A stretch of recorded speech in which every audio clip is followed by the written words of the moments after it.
herzlich willkommen zu einem neuen Video. Heute zeige ich euch, wie ihr zu Hause leckeres Gyros selber machen könnt. Dafür stellen wir uns zunächst eine Gyros-Gewürzmischung her und die besteht aus 3 Esslöffeln Oregano, 2 Esslöffeln Thymian, je einem gehäuften Esslöffel Salz, Pfeffer und Paprika edelsüß, einem Esslöffel Majoran, einem Esslöffel Knoblauchpulver, einem Esslöffel Rosmarin, einem Esslöffel gemahlenen Koriander, einem halben Esslöffel Kumin und einem Viertel Esslöffel Chiliflocken.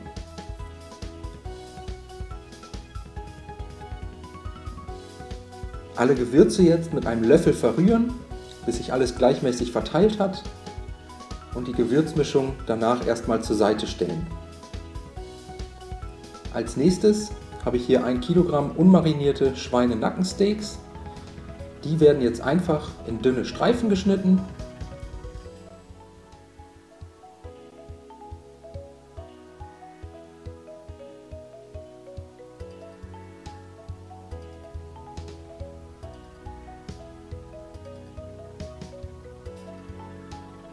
Dann noch eine große Zwiebel abziehen und in feine Streifen schneiden.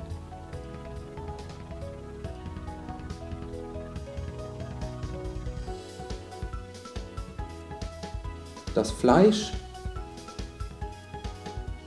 die Zwiebeln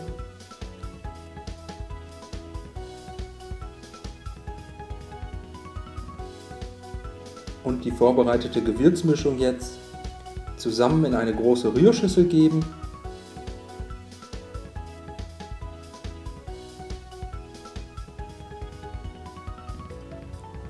Dann noch 75 bis 100 Milliliter Olivenöl dazugeben.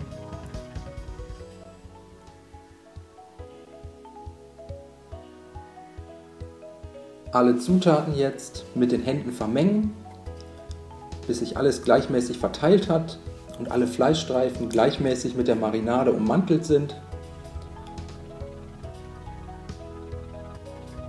Und das marinierte Fleisch anschließend mit Frischhaltefolie abdecken und am besten über Nacht im Kühlschrank durchziehen lassen. Für den Tzatziki die Gurke waschen und der Länge nach halbieren.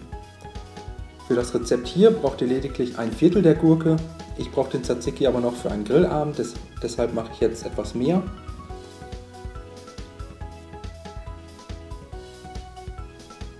Mit einem Löffel dann das Kerngehäuse herauskratzen.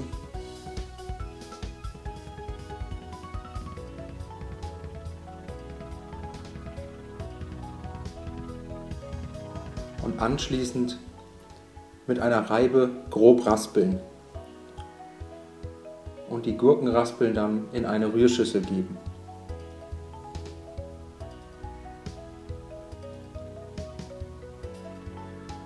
Zur Gurke dann Knoblauch dazu pressen.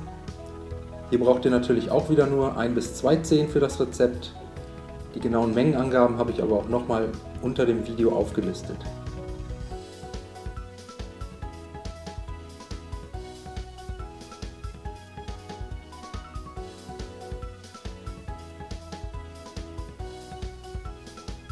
Als nächstes den Sahnequark und den griechischen Sahnejoghurt dazugeben.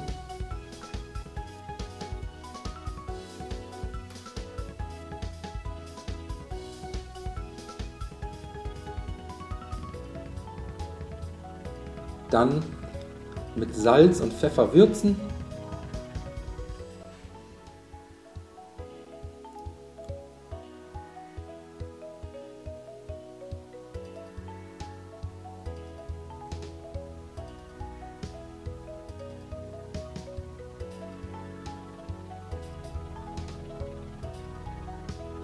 Und zum Schluss noch einen guten Schuss Olivenöl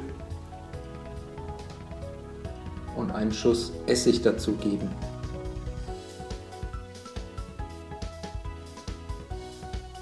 Alle Zutaten jetzt verrühren und danach ebenfalls abgedeckt im Kühlschrank über Nacht durchziehen lassen.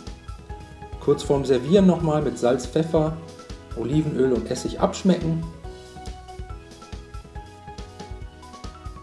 Und am nächsten Tag für das Pita-Brot einen halben Würfel Hefe in ein hohes Gefäß bröseln, einen Teelöffel Zucker dazugeben, 150 Milliliter lauwarmes Wasser.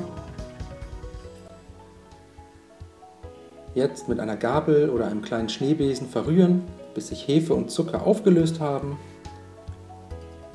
Dann 300 Gramm Mehl in eine Rührschüssel geben, das Hefe-Wasser-Gemisch dazu gießen, einen Teelöffel Salz und einen Schuss Olivenöl dazugeben und danach entweder mit den Händen oder einer Küchenmaschine für etwa 4 bis 5 Minuten verkneten, bis daraus ein geschmeidiger Hefeteig entstanden ist.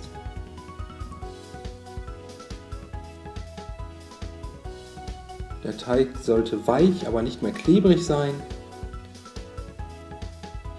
Dann eine Kugel aus dem Teig formen.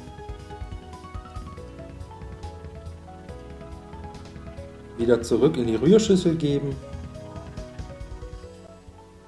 Mit etwas Olivenöl beträufeln und dann rundherum mit dem Öl einreiben.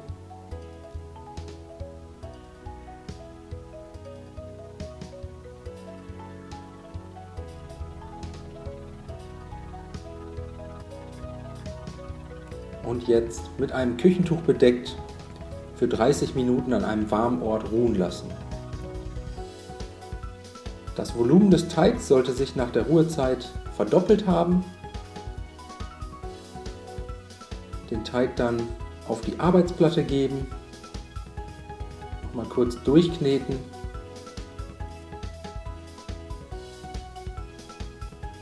und danach mit einem Messer in 4 ungefähr gleich große Stücke schneiden.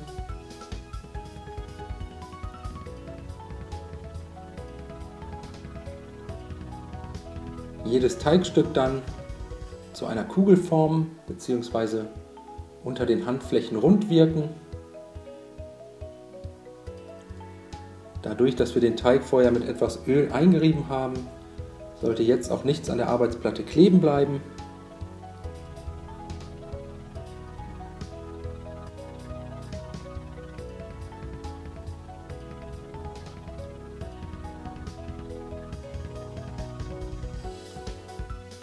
Die Teigkugeln anschließend etwas flach drücken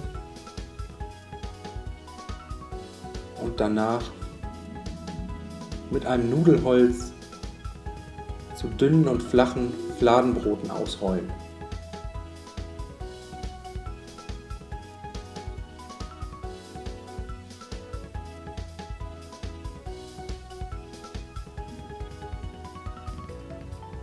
Die fertig ausgerollten Fladenbrote dann erstmal zur Seite legen und als nächstes eine große Pfanne ohne Zusatz von Öl oder Fett erhitzen und jetzt das marinierte Fleisch darin in mehreren Schüben für 7 bis 10 Minuten von allen Seiten anbraten.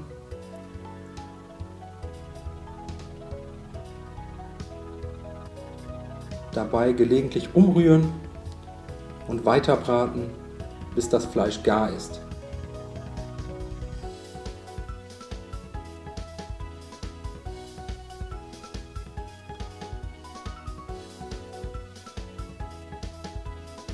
Währenddessen eine zweite Pfanne mit reichlich Öl für die Fladenbrote aufsetzen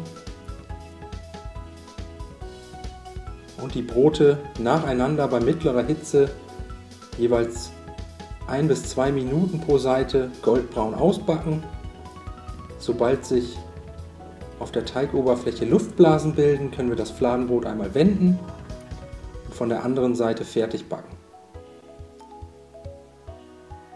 Die Fladenbrote dann aus der Pfanne heben und auf Küchenpapier abtropfen lassen.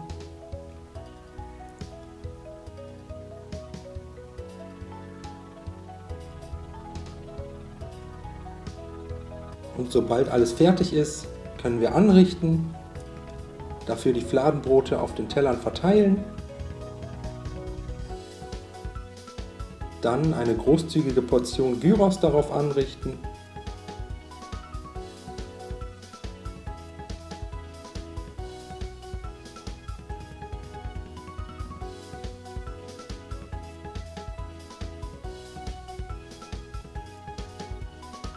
Als nächstes etwas Krautsalat.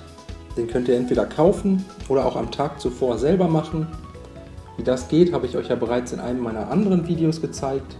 Das werde ich aber auch nochmal hier unter dem Video verlinken.